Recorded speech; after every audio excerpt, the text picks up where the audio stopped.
మన మచిలీపట్నం అంతా మత్స్య కార్మికులందరికీ 58 ఏళ్ళ వచ్చిన ప్రతి మత్స్యకారుడికి నేను 5,000 రూపాయల చొప్పున ఇందాక పెడల్లో అనౌన్స్ చేసిన 5,000 రూపాయల చొప్పున నేను వారికి పెన్షన్ అందజేస్తాను.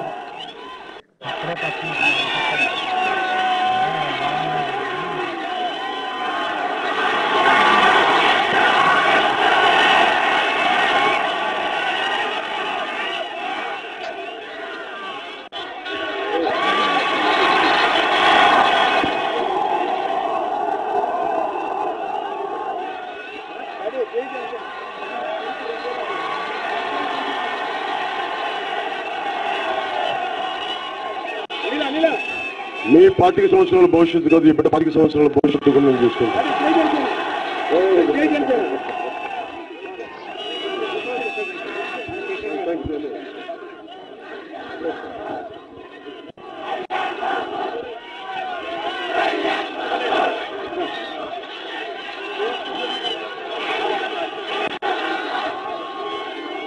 ఈ రోజున జనసేన కూటమి